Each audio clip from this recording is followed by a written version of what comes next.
বিসমিল্লাহির রহমানির রহিম।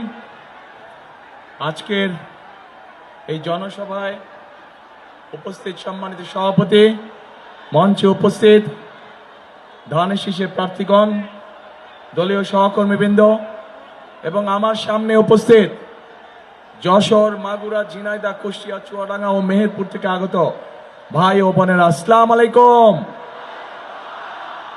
আসসালামু আলাইকুম। ভালো আছেন আপনারা? আলহামদুলিল্লাহ। প্রিয় ভাই বোনেরা, আজ আমরা এখানে সকলে একত্রিত হয়েছি আগামী 12 তারিখে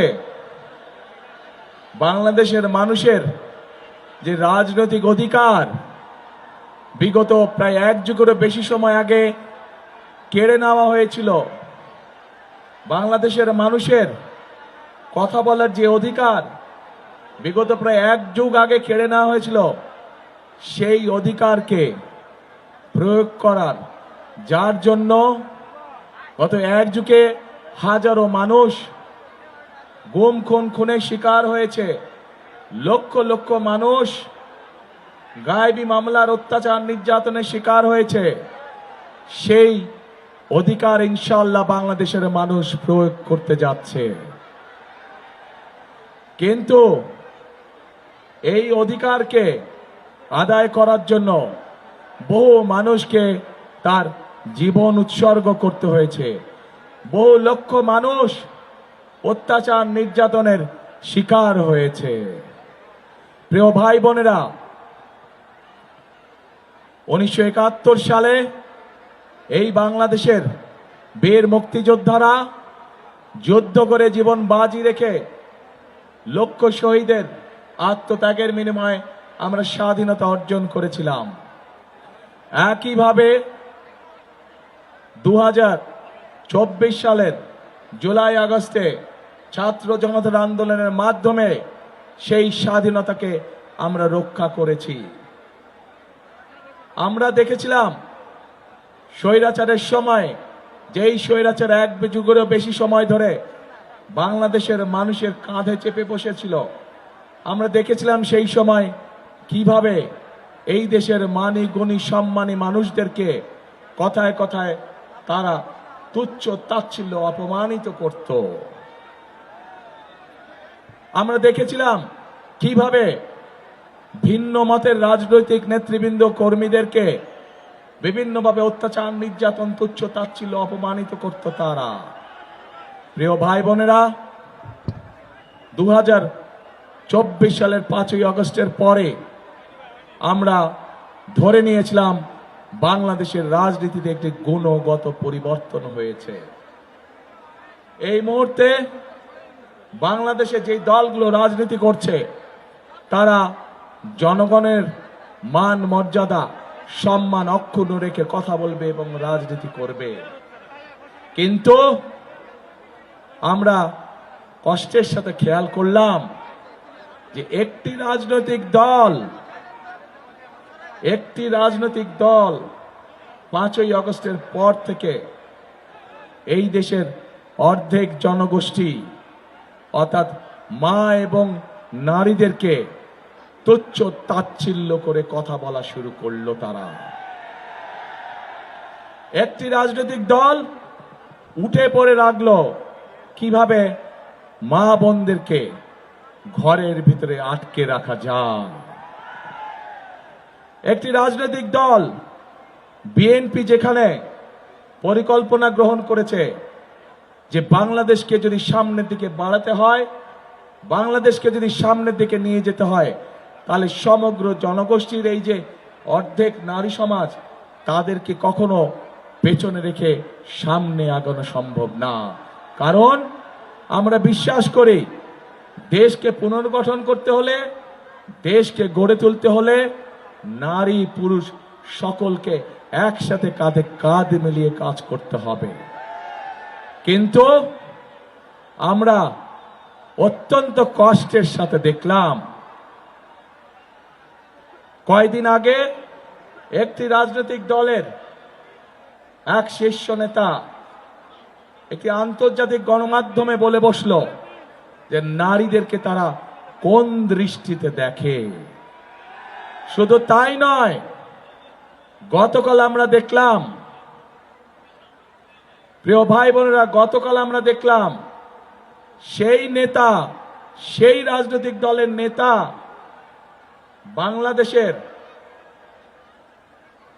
যে নারীরা, যে মায়েরা কর্মজীবী, সংসার চালানোর জন্য, সংসারকে ধরে রাখার জন্য, সংসারকে সুখে শান্তিতে রাখার জন্য যে লক্ষ কোটি মা বোনেরা বিভিন্ন জায়গায় কর্মসংস্থানে নিযুক্ত আছে, কর্মজীবী মায়েরা বোনেরা, তাদেরকে কি ভাষা ব্যবহার করে কথা বলেছে।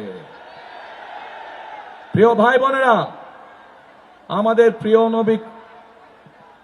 নবী করিম সাল্লাল্লাহু আলাইহি ওয়াসাল্লাম, তার স্ত্রী বেবি খাদিজা, উনিও একজন কর্মজীবী মহিলা ছিলেন, উনিও ব্যবসা করতেন।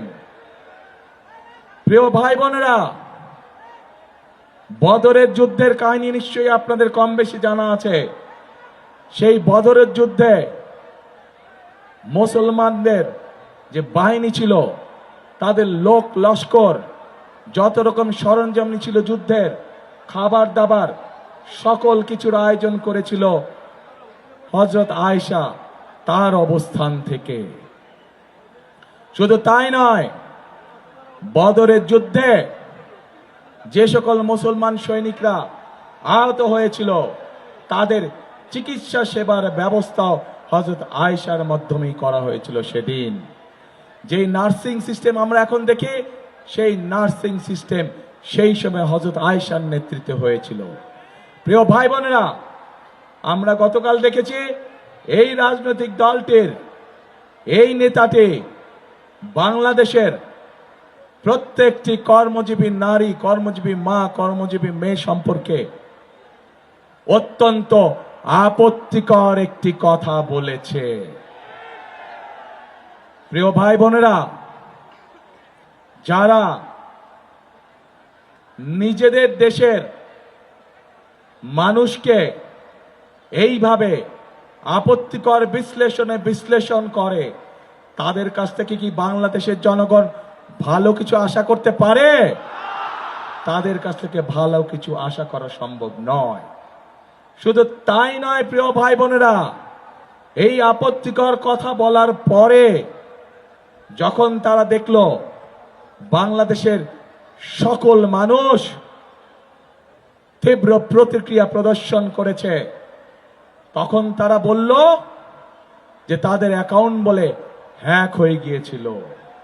কিন্তু আমরা দেখেছি বিশেষজ্ঞরা বলছে এইটা সম্পূর্ণ মিথ্যে কথা, অ্যাকাউন্ট হ্যাক হতে পারে না। কারণ সেই বক্তব্য দেবার পরেও তারা আরো অনেক বক্তব্য দিয়েছে, অ্যাকাউন্ট হ্যাক হয়নি। অর্থাৎ কি দাঁড়ালো যে তারা সমগ্র জাতির সামনে জ্যান্ত ভাবে নিজেদেরকে রক্ষা করার জন্য মিথ্যে কথা বলছে। যারা জনগণের সামনে প্রকাশ্যে মিথ্যে কথা বলতে পারে, তারা আর যাই হোক জনগণের বন্ধু হতে পারে না। প্রিয় ভাইরা, প্রিয় বোনেরা, আমার প্রশ্ন, তাদের দলেও তো তাদের নারী কর্মী আছে বলে শুনেছি, তাদের নারী কর্মীরাও তো ঘর থেকে বের হয়ে তাদের দলের কাজে যায়। তাহলে আমরা কি এখন প্রশ্ন করতে পারি না তাদের নারী কর্মীদের কাছে যে আপনাদের দলের নেতা দেখুন আপনাদের সম্পর্কে কি নোংরা চিন্তা করে? প্রিয় ভাই বোনেরা, বিএনপি সবসময় বিশ্বাস করে দেশের যদি উন্নয়ন করতে হয়, দেশকে যদি এগিয়ে নিয়ে যেতে হয়, তাহলে নারী পুরুষ ভেদাভেদ রাখলে চলবে না। আজকে যেই গার্মেন্ট শিল্প নিয়ে সারা পৃথিবীতে বাংলাদেশের মানুষ গর্ব করে, এই গার্মেন্ট শিল্প কারা চালাচ্ছে? এই গার্মেন্ট শিল্প তো বাংলাদেশের নারীরা চালাচ্ছে। গার্মেন্ট শিল্পের মধ্যে অন্তত 50 লাখেরও বেশি নারী শ্রমিক কাজ করছে। তাদের প্রতিদিনকার কষ্টের ফলেই আজ সারা পৃথিবীর বুকে বাংলাদেশের গার্মেন্ট শিল্প একটি বিখ্যাত শিল্পে পরিণত হয়েছে। এবং সেই জন্যই প্রিয় ভাই বোনেরা, এই নারী সমাজকে শুধু সহযোগিতা না, তাদেরকে শিক্ষিত করে তোলার জন্য দেশনেত্রী খালেদা জিয়া যখন দেশ পরিচালনার দায়িত্বে ছিলেন, সেই সময় তিনি বাংলাদেশের মেয়েদের শিক্ষার ব্যবস্থা ফ্রি করে দিয়েছিলেন ইন্টারমিডিয়েট পর্যন্ত। আজ দেশনেত্রী খালেদা জিয়ার দল হিসাবে আমরা সিদ্ধান্ত গ্রহণ করেছি যে ইনশাআল্লাহ 12 তারিখের নির্বাচনে আপনাদের সমর্থনে, আল্লাহর রহমতে বিএনপি তথা ধানের শীষ সরকার গঠনে সক্ষম হলে আমরা বাংলাদেশের সকল মায়েদের কাছে, সকল গৃহিণীদের কাছে ঘরে ঘরে আমরা ফ্যামিলি কার্ড পৌঁছে দিব। যেই ফ্যামিলি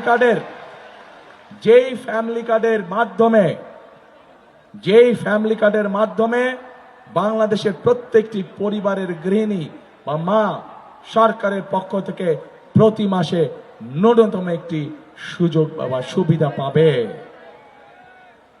প্রিয় ভাই বোনেরা, কারণ আমরা বিশ্বাস করি যে আজকে পুরুষের পাশাপাশি যদি নারীরা স্বাবলম্বী হতে পারে অর্থনৈতিকভাবে, তাহলেই একমাত্র আমাদের এই বাংলাদেশকে এগিয়ে নিয়ে যাওয়া সম্ভব।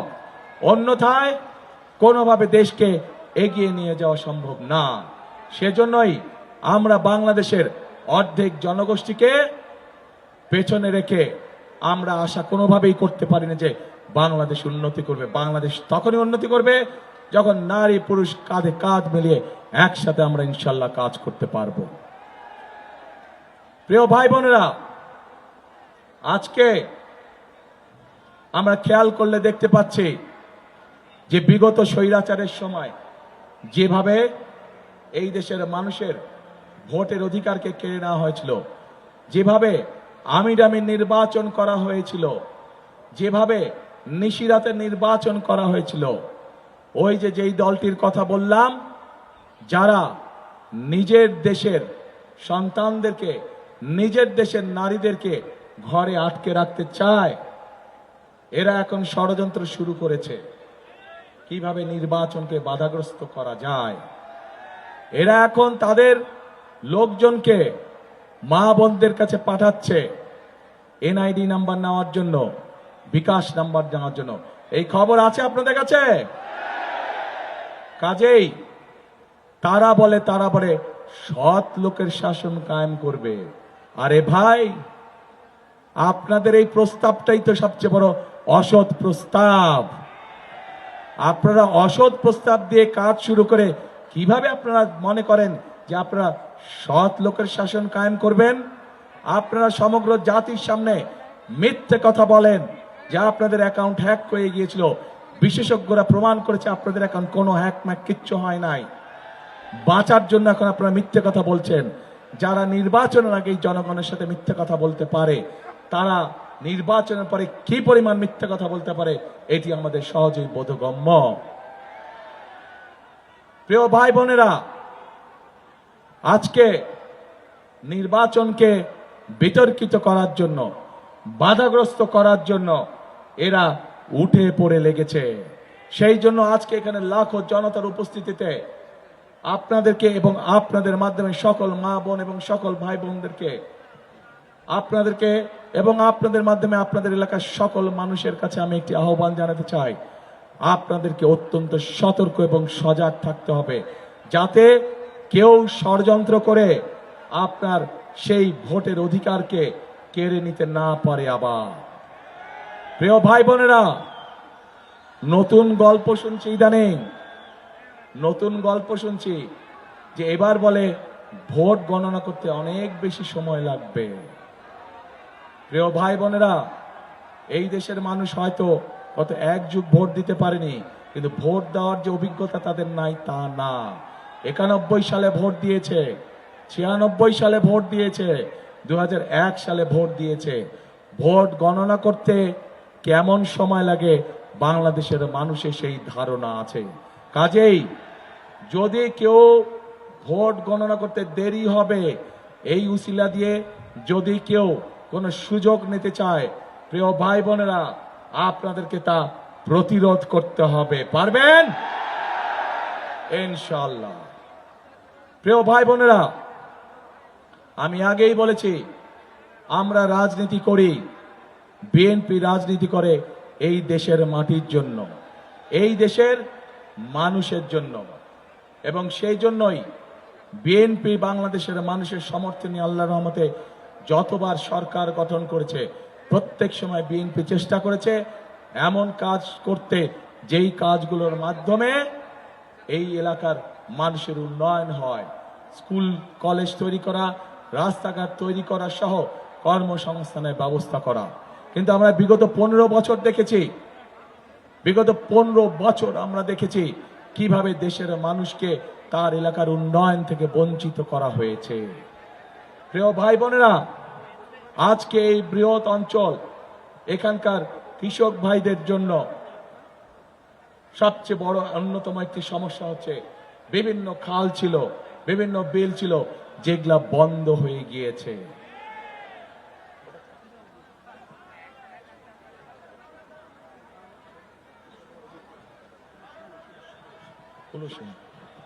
প্রিয় ভাই বোনেরা, আপনাদের নিশ্চয়ই মনে আছে একটি খাল প্রকল্পের কথা, উলসি খাল, মনে আছে? চিনেন? শহীদ রাষ্ট্রপতি জিয়াউর রহমানের সেই গেঞ্জি পরা ছবি নিশ্চয়ই এখনো অনেকের চোখের সামনে ভাসে। সেদিন উলসি খাল প্রকল্পের মাধ্যমে, উলসি খাল খনন করার মাধ্যমে শুধু উলসি খাল নয়, সারা বাংলাদেশে শহীদ রাষ্ট্রপতি জিয়াউর রহমান এরকম হাজার হাজার খাল খনন করেছিলেন, যার সুবিধা এই দেশের কৃষক ভাইরা, এই দেশের কৃষক ভাইরা পেয়েছে। এবং শুধু কৃষক ভাইরাই নয়, তার ফলে কৃষক ভাইদের ফসলের উৎপাদন দ্বিগুণ হওয়ার ফলে তার সুবিধা দেশের সাধারণ মানুষে পেয়েছে। প্রিয় ভাই বোনেরা, আমরা ইনশাআল্লাহ 12 তারিখে আপনাদের ভোটে নির্বাচিত হলে আমরা সরকার গঠন করার সাথে সাথে আমরা উলসি খাল সহ সারা বাংলাদেশে খাল খনন শুরু করতে চাই। আপনারা কি আছেন আমাদের সাথে খাল খননে? কারা কারা যাবেন আমাদের সাথে খাল খননে? ইনশাআল্লাহ আপনাদের সাথে খাল খননে আবার দেখা হবে। প্রিয় ভাই বোনেরা, এই এলাকায় শহীদ রাষ্ট্রপতি জিয়াউর রহমান আর একটি প্রকল্প গ্রহণ করেছিলেন, জিকে প্রকল্প, জিকে প্রজেক্ট প্রকল্প। বিভিন্ন কারণে সেটি পরবর্তীতে বন্ধ হয়ে গিয়েছে। আমরা চাই ইনশাআল্লাহ আপনাদের সমর্থনে সরকার গঠন করলে সেই প্রকল্প আবার আমরা চালু করতে চাই। প্রিয় ভাই বোনেরা, একই সাথে আমরা সারা বাংলাদেশে মা বোনদের হাতে, গৃহিণীদের হাতে যেমন ফ্যামিলি কার্ড তুলে দিতে চাই, ঠিক একইভাবে আমরা সারা বাংলাদেশের সকল কৃষক ভাইয়ের হাতে কৃষি কার্ডও তুলে দিতে চাই। এই কৃষি কার্ডকে, এই কৃষি কার্ডের মাধ্যমে আমরা কৃষক ভাইদের কাছে ন্যায্য মূল্যে আমরা সার, বীজ, কীটনাশক, ওষুধ, যেটি তার যে পরিমাণ জমি, ওই জমির জন্য যে পরিমাণ প্রয়োজন, সেইটি আমরা তার কাছে ঘরে দিয়ে আসতে চাই, ঘরে পৌঁছে দিতে চাই কৃষক ভাইদেরকে। এবং এই কৃষি কার্ডের মাধ্যমে শুধু যে এটাই পাবে তা না, কৃষি ঋণ থেকে অন্যান্য সকল কিছু অনেক সহজ হবে। প্রিয় ভাই বোনেরা, শুধু কৃষক কার্ডই নয়, আমরা সিদ্ধান্ত গ্রহণ করেছি যে ইনশাআল্লাহ আপনাদের ভোটে বিএনপি সরকার গঠন করলে পরে এই মুহূর্তে যে সকল কৃষক ভাইদের 10,000 টাকা পর্যন্ত কৃষি ঋণ আছে, সেই কৃষি ঋণ আমরা সুদ সহ মওকুফ করব ইনশাআল্লাহ। কারণ বিএনপি নির্বাচিত এই সরকার গঠন করলে সেটি হবে জনগণের সরকার, সেটি হবে এই দেশের মানুষের সরকার, এবং এই দেশের মানুষের সরকার হবে বলেই আমরা সেই সকল কাজ করতে চাই যে সকল কাজ করার ফলে দেশের সাধারণ মানুষের ভাগ্যের পরিবর্তন হবে। প্রিয় ভাই বোনেরা, যশোর সহ, ঝিনাইদহ সহ, মাগুরা, মেহেরপুর, চুয়াডাঙ্গার একটি বড় সমস্যা আছে। আমাদের তরুণ সমাজের সদস্য, যুব সমাজের সদস্য, অনেক সদস্য আছে শিক্ষিত, কিন্তু তাদের কর্মের সংস্থান নেই। আমরা এই ব্যাপারে পরিকল্পনা গ্রহণ করেছি, যা আমরা এই জায়গাগুলোতে, আপনাদের স্ব জায়গাগুলোতে আমরা বিভিন্ন রকমের ভোকেশনাল এবং ট্রেনিং ইনস্টিটিউট তৈরি করব, যাতে করে আমরা আমার তরুণ এবং যুব সমাজের সদস্যদেরকে সেখানে ট্রেনিং দেওয়ার মাধ্যমে দেশে তারা ব্যবসা বাণিজ্য করতে পারবে, একই সাথে তারা যদি বিদেশে গেলে কর্মসংস্থানের ব্যবস্থা করতে পারবে, সেভাবে আমরা তাদেরকে গড়ে তুলতে চাই। প্রিয় ভাই বোনেরা, আমরা নারী মা বোনদের জন্য কি করব তাদের কথা আপনাদের সামনে তুলে ধরেছি। আমরা কৃষক ভাইদের জন্য কি করব তাদের কথা আপনাদের সামনে তুলে ধরেছি। আমরা আমাদের যুব সমাজের বা তরুণ সমাজের সদস্যদের কিভাবে কর্মসংস্থানের ব্যবস্থা করব, আইটি পার্ক নির্মাণ সহ, আইটিতে ট্রেনিং বৃদ্ধি করা সহ বিভিন্ন ভোকেশনাল ইনস্টিটিউট স্থাপন করার মাধ্যমে সেটি আপনাদের সামনে তুলে ধরেছি। এখন আমি আরেক শ্রেণীর মানুষ নিয়ে আপনাদের সামনে বলতে চাই। প্রিয় ভাই বোনেরা, আমাদের সমাজে এক শ্রেণীর মানুষ আছেন যারা অত্যন্ত সম্মানী মানুষ। এই মানুষগুলো আমাদের জীবন থেকে মৃত্যু পর্যন্ত তারা আমাদের সাথে সম্পর্কিত। জীবনে চলার বাঁকে বিভিন্ন সময় তারা আমাদেরকে বিভিন্ন উপদেশ দিয়ে থাকেন বিপদে আপদে। এই মানুষগুলো হচ্ছেন আমাদের মসজিদ মাদ্রাসার খতিব, ইমাম, মুয়াজ্জিম সাহেব এবং একই সাথে ভিন্ন ধর্ম যারা আছে তাদের যে ধর্মগুরু যারা আছেন সেই মানুষগুলো।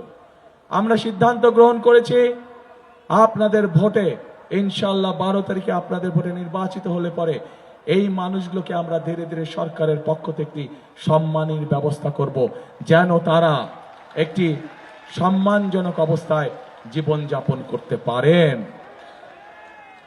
প্রিয় ভাই বোনেরা, এই বাংলাদেশে 1971 সালে স্বাধীনতা যুদ্ধ হয়েছে।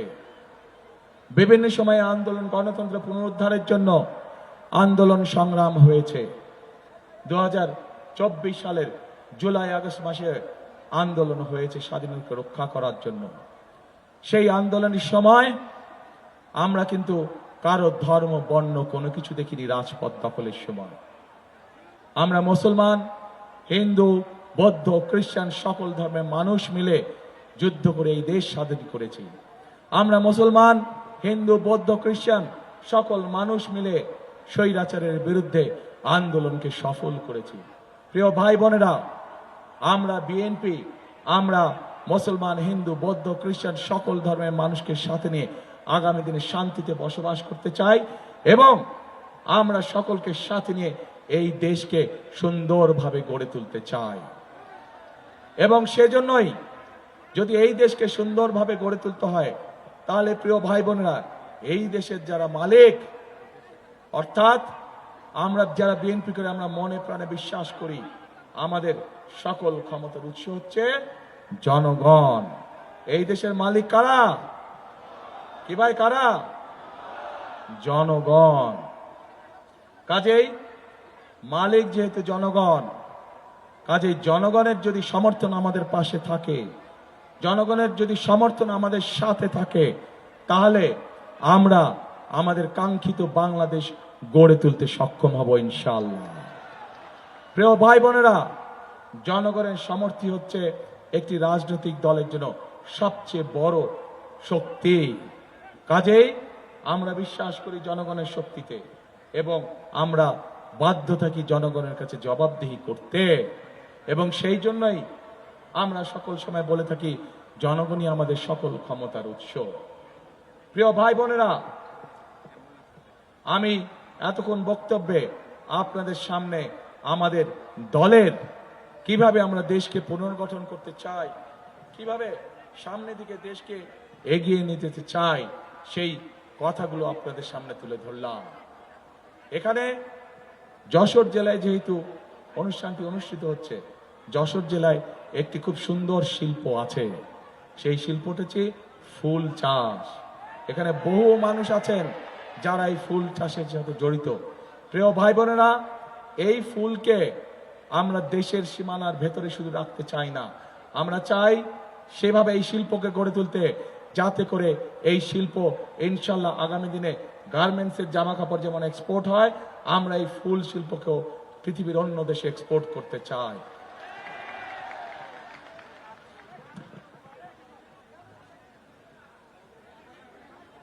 প্রিয় ভাই বোনেরা, আজকে এই এলাকার আরেকটি শিল্প আছে। যদি আমরা এই শিল্পটিকে গড়ে তুলতে পারি, মানুষের যেরকম সমস্যার সমাধান হবে, একইভাবে কর্মসংস্থানের সুযোগ হবে এবং আমরা বহু পরিমাণ বৈদেশিক মুদ্রা অর্জন করতে, বৈদেশিক মুদ্রা সাশ্রয় করতে সক্ষম হব। কি সেটি হচ্ছে আখ চাষ। আমরা দেখেছি এই এলাকায় প্রচুর আখ চাষ হয়, কিন্তু তারপরেও আমাদের চিনি কলগুলো বন্ধ হয়ে পড়ে থাকে। প্রিয় ভাই বোনেরা, আমরা এই চিনি কলগুলোকে আবার চালু করতে চাই। চিনি কলগুলো চালু করার মাধ্যমে আমরা যেমন কর্মসংস্থানের ব্যবস্থা করতে চাই, আমরা চাই দেশের বৈদেশিক মুদ্রাকে সাশ্রয় করতে, আমরা চাই এই দেশের মানুষ নিজের উৎপাদিত চিনি এই দেশেই ব্যবহার করতে যাতে সক্ষম হয়। প্রিয় ভাই বোনেরা, এভাবেই আমরা ধীরে ধীরে প্রত্যেকটি এলাকা, প্রত্যেকটি জেলা, সামগ্রিকভাবে সমগ্র বাংলাদেশকে আমরা পরিকল্পিতভাবে গড়ে তুলতে চাই, যার ফলে আমরা আমাদের প্রত্যাশিত বাংলাদেশকে গড়ে তুলতে সক্ষম হব। এখন প্রিয় ভাই বোনেরা, আপনাদের কাছে আমার একটি জিজ্ঞাসা, আপনাদের সকলের কাছে আমার একটি জিজ্ঞাসা। এতক্ষণ আমি আপনাদের সামনে আমাদের পরিকল্পনার কথাগুলো তুলে ধরলাম। আমরা দেশকে কিভাবে চিন্তা করছি সাজানোর জন্য, আমরা চিন্তা করছি দেশকে কিভাবে সুন্দরভাবে সামনের দিকে গড়ে তোলা যায়, আমরা চিন্তা করছি কিভাবে আমাদের মা বোনদেরকে অর্থনৈতিকভাবে, শুধু অর্থনৈতিকভাবে না, ফ্যামিলি কার্ডের মাধ্যমে অর্থনৈতিক এবং রাজনৈতিকভাবে স্বাবলম্বী করে গড়ে তোলার জন্য। আমরা চিন্তা করছি কিভাবে আমাদের কৃষক ভাইদের পাশে থেকে তাদেরকে অর্থনৈতিকভাবে স্বাবলম্বী করে গড়ে তোলার জন্য। আমরা চিন্তা করছি কিভাবে আমাদের তরুণ এবং যুব সমাজের সদস্যদের বিভিন্ন রকম কর্মসংস্থান তৈরি করার মাধ্যমে তাদেরকে এই বেকারত্বের অভিশাপ থেকে বের করে নিয়ে আসার জন্য।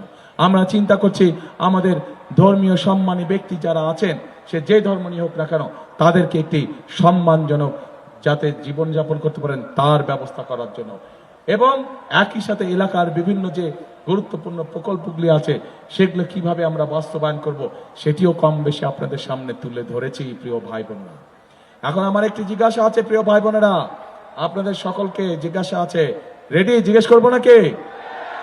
করব? এতক্ষণ তো আমি আমার পরিকল্পনার কথা বললাম, কিন্তু এই যে এখানে 22 জন দাঁড়ান তো, আপনারা একটু 22 জন শুধু প্রার্থী যারা তারা দাঁড়াবেন, একটু ধানের শীষটা উঁচু করে দাঁড়ান। এই যে 22 জন, এই যে 22 জন ব্যক্তি যার হাতে আপনারা ধানের শীষ দেখতে পাচ্ছেন, এতক্ষণ তো আমার পরিকল্পনা করছি, কিন্তু এই 22 জনকে নিয়ে আপনাদের পরিকল্পনাটা কে? আপনাদের পরিকল্পনা কে? আপনাদের পরিকল্পনা ধানের শীষ না ধানের শীষ দিয়ে জেতানো এদেরকে? ধানের শীষ দিয়ে জেতানো। ধন্যবাদ, বসেন। এদের হাতে আমরা ধানের শীষ তুলে দিয়েছি। 12 তারিখ পর্যন্ত আপনারা এই 22 জনকে খেয়াল রাখবেন। ইনশাল্লাহ 12 তারিখে জিতলে বলে 13 তারিখ থেকে এরা খেয়াল রাখবে আপনার এলাকার উন্নয়ন, এরা খেয়াল রাখবে আপনার সমস্যার সবকিছু, ইনশাল্লাহ।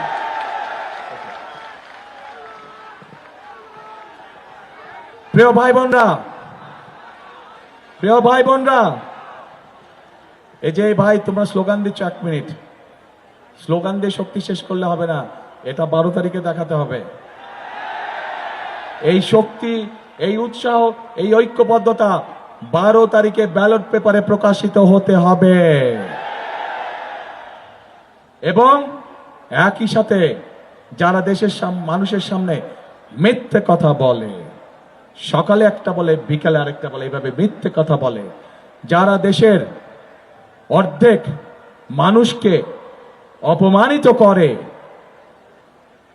তাদের বিরুদ্ধে আপনাদেরকে সজাগ থাকতে হবে। জানেন তো তারা কারা? হ্যাঁ প্রিয় ভাই বোনেরা, তারা যাদের কাছে গিয়ে বিকাশ নাম্বার চাইছে, এনআইডি নাম্বার চাইছে, সেই সকল মা বোনদেরকে, সেই সকল ভাইদের বলবেন, ওই দিন পর্যন্তই বিকাশ নাম্বারে হয়তো কিছু পাঠাবে, তারপরে আর খবর রাখবে না তারা। এটাই হচ্ছে তাদের ক্যারেক্টার। আমরা দেখেছি কিভাবে 71 সালে দেশের মানুষকে রেখে তারা অন্যদিকে চলে গিয়েছিল, এবং তার কারণেই এত লক্ষ লক্ষ মানুষ সেদিন শহীদ হয়েছিল। আমরা দেখেছি যে 71 সালে তাদের ভূমিকার কারণে লক্ষ লক্ষ মা বোন তাদের সম্মান হারিয়েছে। অবশ্যই এটা তো বলে কোনো লাভ নেই, এটাই তাদের ক্যারেক্টার। এবং সেই জন্যই যার নিজের দেশের প্রতি দরদ নাই, 71 সালে প্রমাণ হয়েছে, আবার আজও প্রমাণ হলো, এই দেশের মা বোনদের জন্য, এই দেশের নারী সমাজের জন্য এদের কোনো দরদ নাই। কাজে প্রিয় ভাই বোনরা, আজ আমাদেরকে সতর্ক হতে হবে, আমাদেরকে সজাগ হতে হবে, চোখ কান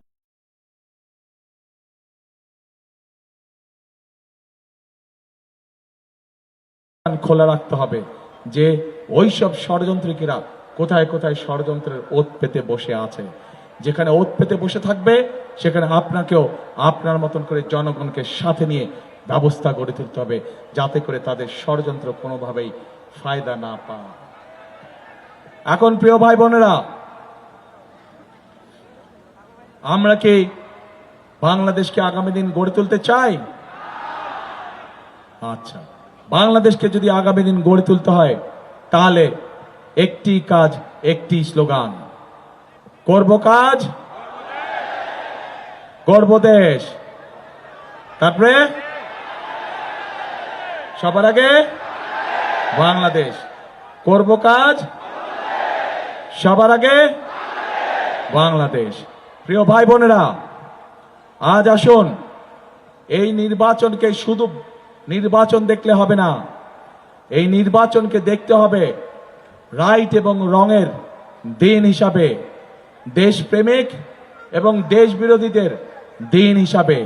এবং বাংলাদেশের মানুষ অতীতে কখনো ভুল করেনি, সকল সময় তারা দেশ প্রেমিকদের সমর্থন দিয়েছে, এবং তাই আমরা আল্লাহর রহমতে আত্মবিশ্বাসী, ইনশাআল্লাহ বিএনপি 12 তারিখে আপনাদের সমর্থন পাবে, এবং আপনাদের সমর্থন নিয়েই বিএনপি শুরু করবে তার কাজ, করব কাজ, গড়ব দেশ, সবার আগে বাংলাদেশ।